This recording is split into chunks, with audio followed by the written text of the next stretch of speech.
और जब प्रोफेट मोहम्मद जब मक्का में आए अपने पूरे सैनिकों के साथ, तो जिस मक्का वालों ने उनको अपमानित किया था, जिस मक्का वालों ने उनको पत्थर से मारा था, जिस मक्का वालों ने उनकी जान लेने की कोशिश की थी और उनकी तकलीफ के चलते उनको हिजरत करनी पड़ी थी, उस मक्का वालों को उन्होंने प्यार से जीता।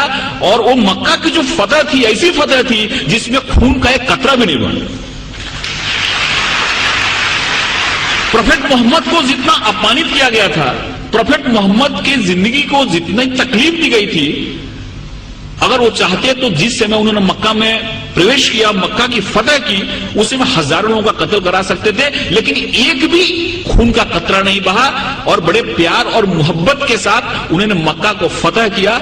इससे यह बात सामने आती है कि शांति और अमन इस्लाम का मकसद है।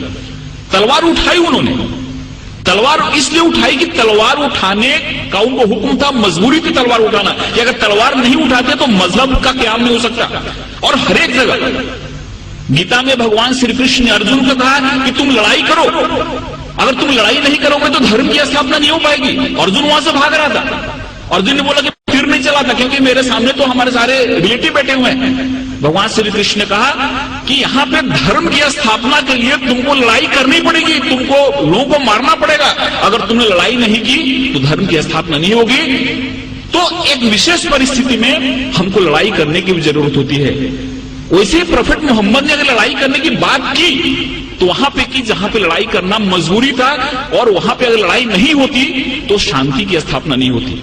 इसलिए ये बात हमारे सामने आती है कि सबसे बड़ी जो बात है कि इस्लाम जहां जहां उन्होंने उनको जहां जहां वो लोगों को मार सकते थे, जहां जहां खून खराबा हो सकता था, वहां पे उन्होंने खून खराबा नहीं होने दिया।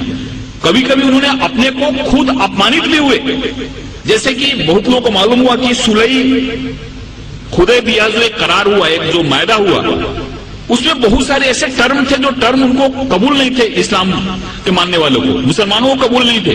लेकिन प्रोफेट मोहम्मद ने कहा कि अगर यह मायदा नहीं करता हूं तो बहुत बड़ा खून खराबा हो जाएगा और उस खून खराबे से बहुत लोग मारे जाएंगे। इसलिए चलो मेरा अपमान हुआ तो चलेगा, लेकिन शांति के लिए, अमन के लिए मैं करार करता हूं, जिससे बहुत बड़ी लड़ाई टल गई। ऐसे बहुत सारे उदाहरण हैं।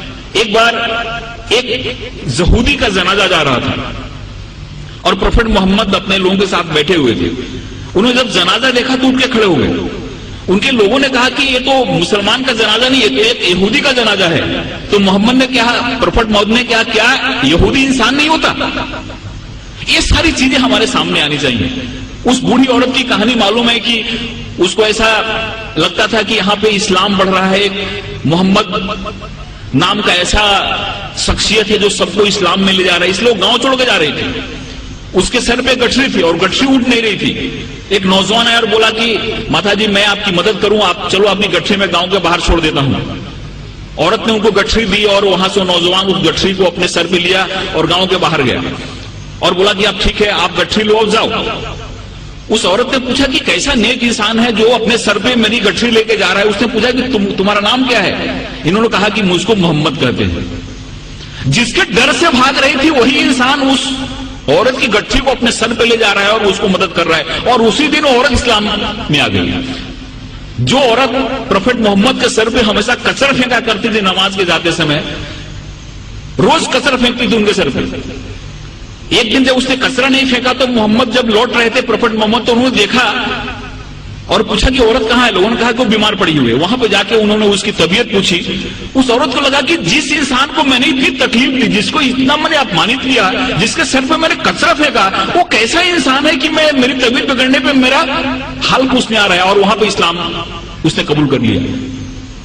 एक चीज लोगों के सामने आना चाहिए, ये जो तहम्मुल है, ये जो हमारी सहिष्णुता है, ये जो हमारा एक इंसानियत के प्रति प्रेम है, ये हदीस में और प्रोफेट मोहम्मद की जो सुन्नत है, ये जब हमारे लोगों के सामने आती है तो हमको समझ में आता है।